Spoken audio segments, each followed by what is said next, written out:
CNBC TV18, embarking on a quarter century of excellence.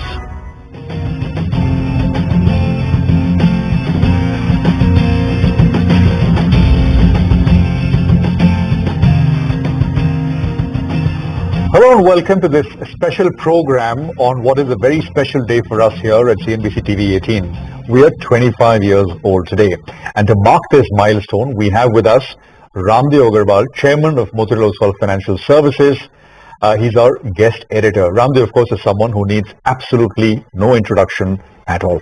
All right, exciting show lined up for you. Raamdeo is someone who is regularly referred to as the Warren Buffett of India. Raamdeo, it's a pleasure to have you with us here on the show. We will, of course, talk markets, politics, money-making ideas with him. Raamdeo's big bet, by the way, is Zomato. He has been a big votary and champion of the theme of value migration, and he thinks that the runway for growth for Zomato is a long one. So what we've done is, very interestingly, invited the Zomato management also on the show in the next half hour. Very exciting conversation lined up. We have the Zomato management waiting by with us. So let's go straight to, discussions. Raamdeo, first on the market, we can't start the show without asking you your view. And we are, of course, celebrating 25 years of business news excellence. Yes. So thank you for being a part of our journey. I think you have been with us throughout these 25 years, right? So that's what I was, my congratulations to CNBC and its entire team. And I'm really fortunate to have been coming here for last 25 years on various occasions. So I've seen the entire journey from somewhere in Worli to Empire, then here. Yeah. So it's been amazing thing, and the consistency of CNBC brand, and CNBC has changed the way people look at the market. Yeah. The way accessing the market. So all the screens you see of the business channel, they look CNBC. The consistency of the CNBC brand married with the consistency of the Motilal Oswal brand, right? It is brand building together, and that's how this equity market cult has also sort of developed. Yeah. We've seen it grow in front of our eyes. Huge contribution of CNBC in spreading the equity culture, knowledge of the equities. Yeah. I mean, I get to hear a lot of people that all the YouTube actually hosts your programs. So they play repeatedly, and you create those programs and people learn out of that. So beginners, they get, so a lot of people are benefited in very different way apart from watching it on a day-to-day basis. And thank you so much, Raamdeo, for being a part of it for the last 2.5 decades. So we rely on you, I can say that much. We spoke around the time of Diwali. Yeah. And at that point you had said, one way or the other, post the state election results, market is running up. Yes. It's going to run away. Yes. What a run we've had, right, in the last 3-4 days. And your call was that we will get a rally all the way into general elections. Yes. I mean, reflect on what you said and what we've seen. Yeah. So we have started with huge 6s and 4s with the state election. And at times it is scary to see at what pace market has moved from 20 to 21,000. It's been just few days, So I don't think we can maintain this pace. We need calibration, otherwise wrong things start happening, wrong kind of trades start happening, wrong kind of money starts coming in. So I think we need a little better. But I don't know what will happen in the short run in the market. But the real good thing about, India is Sone Ki Chidiya, maybe in the past in the economy, but I think Indian stock market is Sone Ki Chidiya. If you see, we are at about $4 trillion plus counting. And it has been very consistent. If you see last 20-25 years journey, at about 12 to 14% kind of a compounded return. Where can you get it? In a very predictable way. And I mean what I'm saying. Yeah. It doesn't break down. Of course, in 7-8 years when you do 6-7x expansion, then of course it corrects one wholesale. But otherwise, it has been amazing journey, and I think post-COVID, the new journey started from 8,000-9,000 index, and we are building up. At times, it feels that are we in new era or something like that? Can we get 15, 17%, 20% compounded? I would think that has little caution, and from this level, build between 12 to 14, build 12% compounded rather than 14% compounded in your expectation. But a lot of wonderful things can happen. Oil can fall to $50. Rupee can strengthen. We can have a compounded growth of 7-8% for many years to come. So it is India's decade, maybe India's few decades. And in that, corporate profits can also grow at 15-17%. Digital era is there. So we have companies which can grow very rapidly. So the complexion of top companies can change the way it has changed in US. I think there is a chance that here also we may find 30-40% growth for these kind of companies are new normal altogether. Just one briefly, Raamdeo, the election verdict itself, just to go back to that. What does it mean from a market point of view, political economy wise? Which sectors will, because we've seen a lot of reform and now the conviction that more will happen will get strengthened. Yeah, so it's more of the same. But what happens is that if you keep growing at 6.5-7%, I'm not talking about anything higher. If you keep growing at 6.5-7%, your nominal GDP grows at about 12%, but the tax collections they go at 30-40%. Now, when tax collections grow like that, there is a lot in the hands of government to spend. There's so much of infrastructure deficit. We can spend $10 trillion and still we are not done. So there is a huge backlog of infrastructure and your defense and railways, and so I think the real thing is that how well economy does and how is the government collection. So government tax collections are the core of and I mean when you are a $1 trillion economy, you can collect only say 12% or say 15% taxes. You can collect $150 billion. When you have $4 trillion, you can collect $600 billion. When you are $8 trillion in next 5, 6 years, 7 years time, you'll be able to collect say more like $1.5 trillion kind of taxes. So the size of the projects, the variety of the projects you'll get to see, the size, they will just explode. So I think like if you hear Mr. Gadkari, he says that I don't have any shortage of money. I'm doing 1 lakh crore project between Mumbai and Delhi. So those kind of 1 lakh crore today is looking very big. But a day will come when he will talk about 5 lakh crores a single project. Okay. So that's the kind of expansion we are going to see. I hope there is no break, but nothing happens in a straight line. So, from a stock market perspective, right, Raamdeo, PSUs have done really well. Yes. But there are so many spaces under that. There is PSU defense companies, PSU power companies, banks. From here on, where do you see both value and growth in the PSU basket? Yeah, so see, PSU basket was beaten down big time. I mean, they didn't. I mean, they wanted little lower valuation, but not so much lower. Like if the index is trading at 22 P multiple, they got stuck in single digit, like 6, 7, 8 P multiple. And some of them are large monopolies, very important part of the economy, like all the oil companies, your power grid, your some finance companies. Also, they were all at in fact low single digit P multiple. So obviously, I mean, it's like saying that. In South Bombay, property prices have gone from say 50,000 rupees per square foot to 1 lakh rupees per square foot.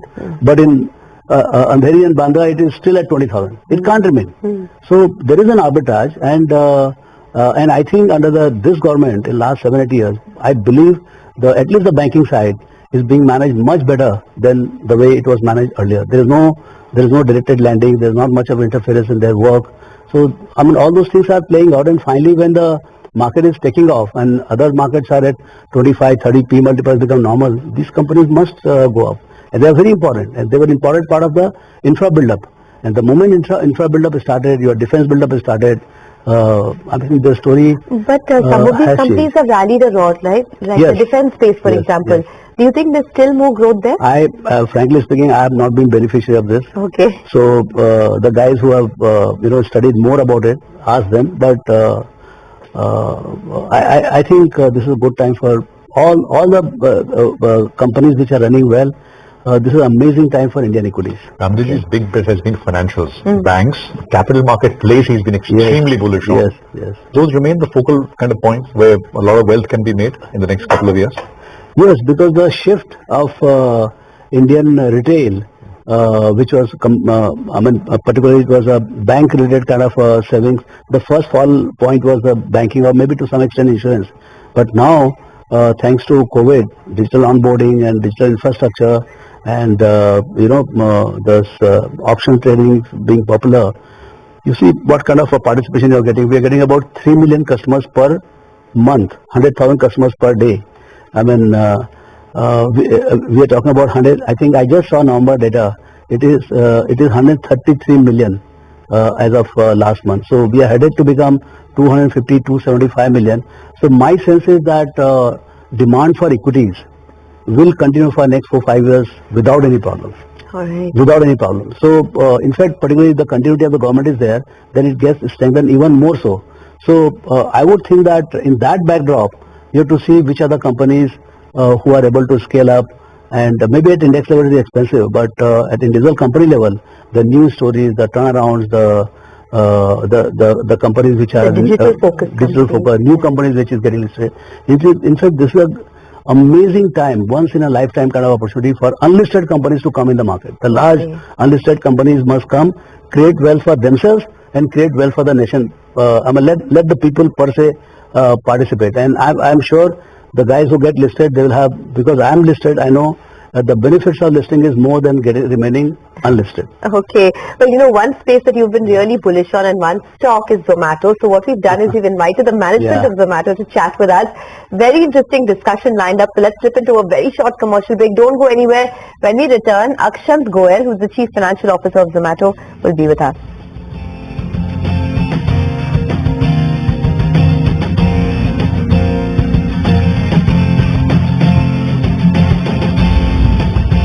TV18, embarking on a quarter century of excellence.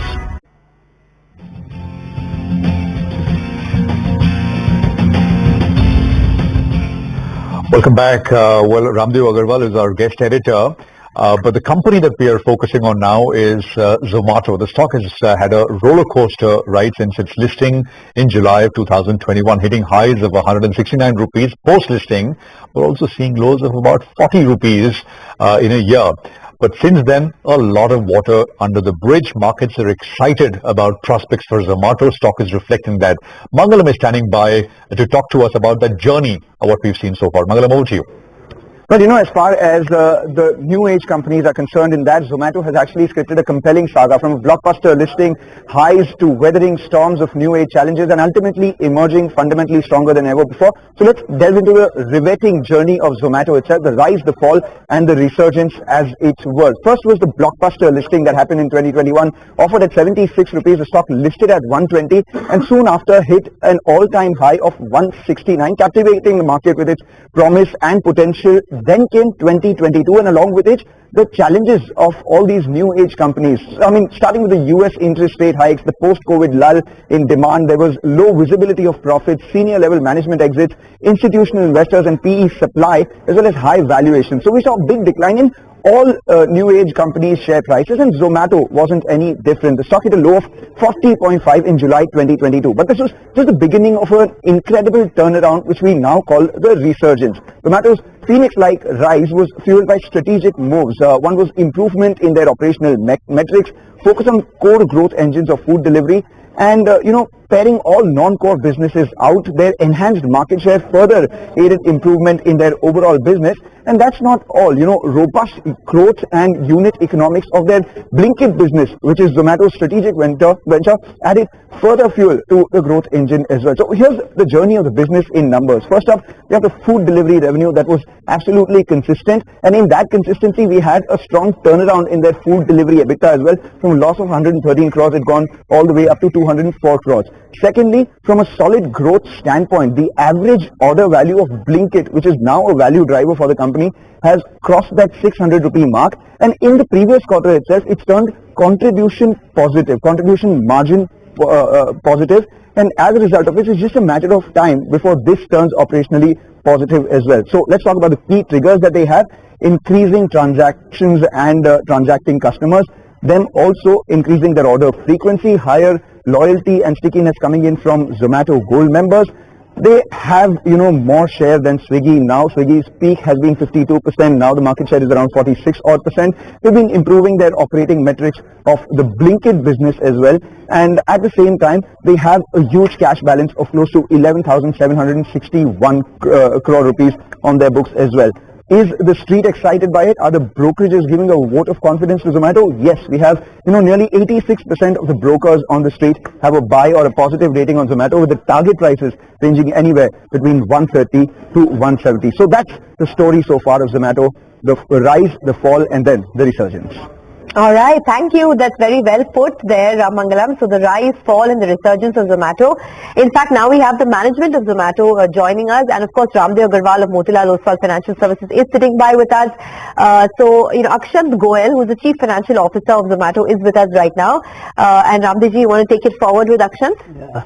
Hi, good morning Akshant. Can you hear me? Good morning, Mr. Raamdeo. Yes, I can hear you, and thank you for having me on the show. And congratulations to CNBC on this 25-year milestone. Yeah. So they are on run for 25th year. I think Zomato is, just about 2-3 years on the stock market. So, one of the bullishness I have from my side is that in looking at the global scenario, particularly US big 5, 7, 10, they're all digital companies, except probably Berkshire Hathaway. So, what do you think? I mean, this kind of, apart from Zomato, you're working very closely with digital companies. You have seen them working. So, is it likely that in next 10, 15 years, we are going to see many more digital companies in the top 10, 15, 20 kind of ranking in India? So if you look at the top 5-10 global companies, which you mentioned are the largest companies in US, like Google, Facebook, etc. They're, by the way, also, I think, fairly large in India. And their India business is likely to remain unlisted. So it's possible that, a large part of Indian digital tech market cap is never listed because of them being owned by these large players. Having said that, I do believe that we'll see a lot more new age companies coming from digitally tech-enabled sectors listing in the next few years. I think we saw one round of that happening in 2021 when 5-6 companies listed. And as the business models have become much stronger and economics have become better in the last few years, I do think there'll be a few more listings down the line, which will create more availability of tech digital businesses in the country which are listed. Mm-hmm.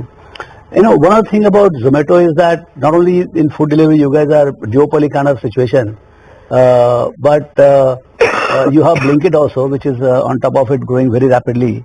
So, but then still combined as a company, you are not made profit. So, is it a story of, it is a story full of hope that someday you will make money, because ultimately the stock market is about a next discounted value of future cash flows.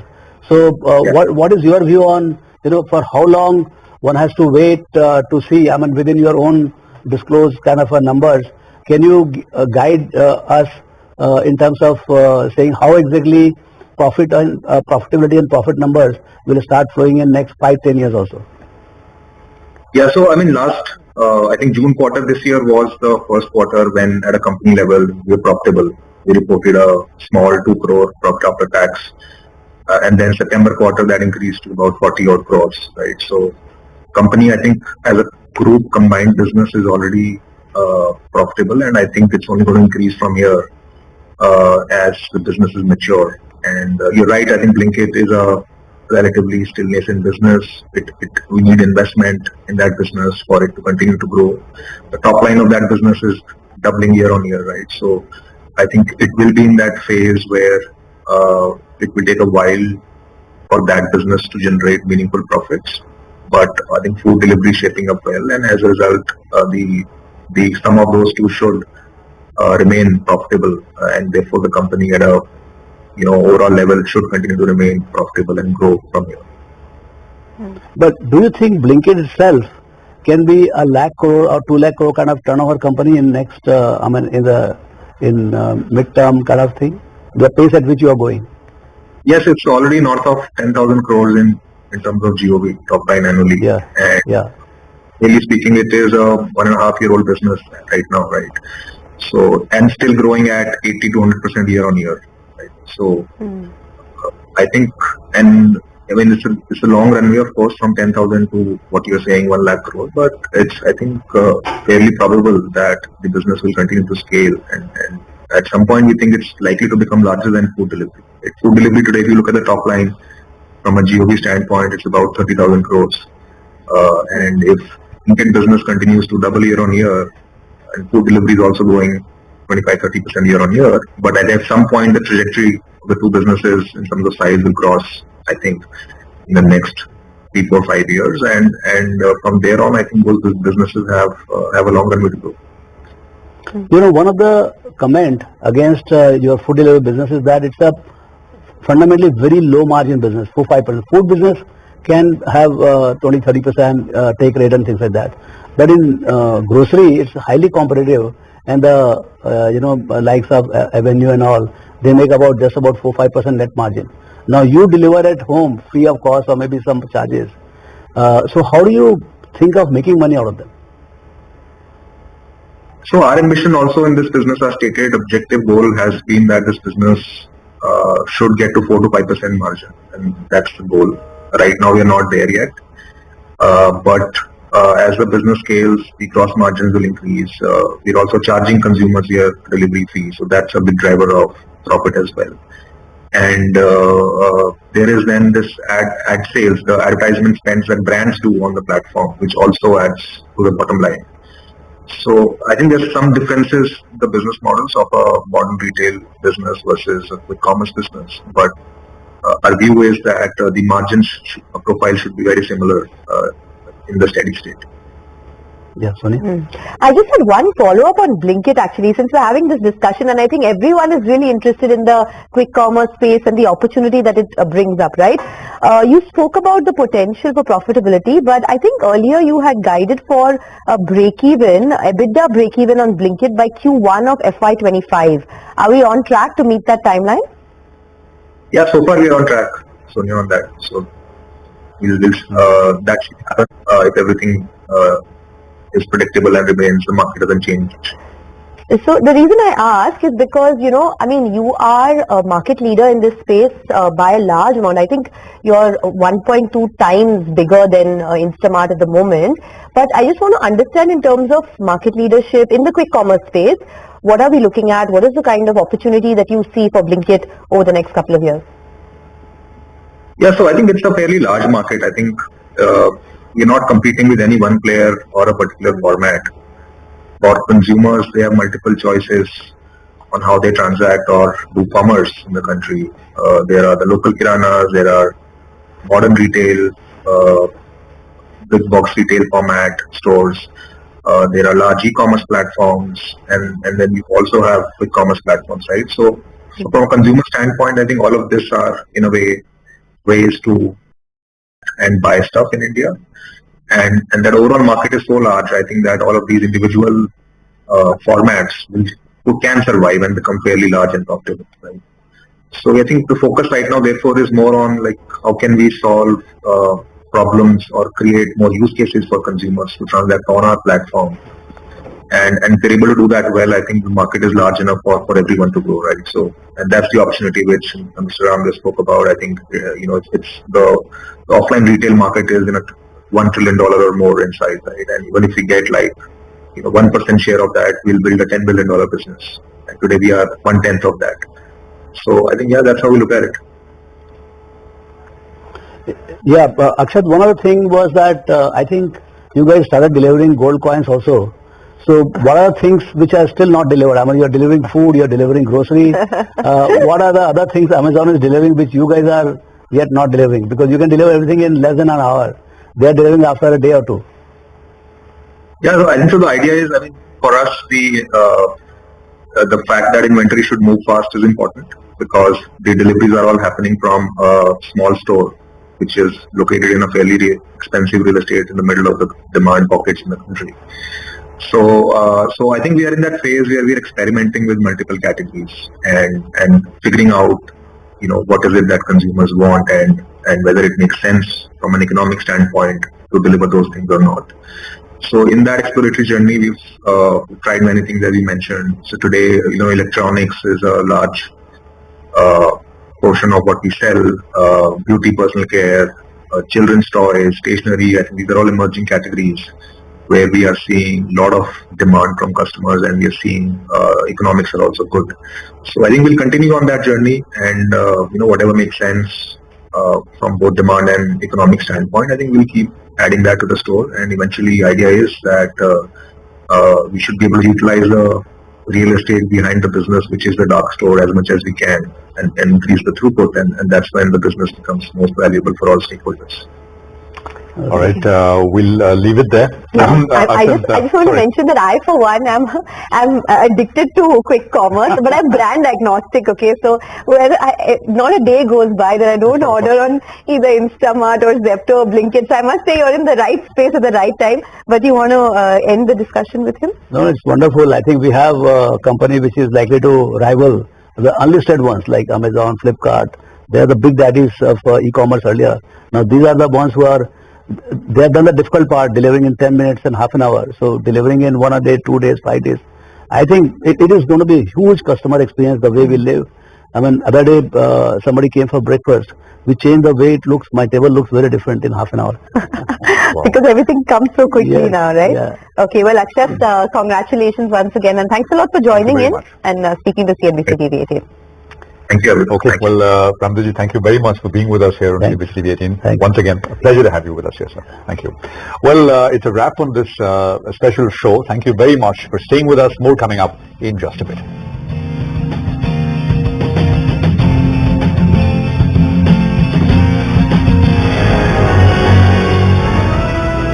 CNBC TV18, embarking on a quarter century of excellence.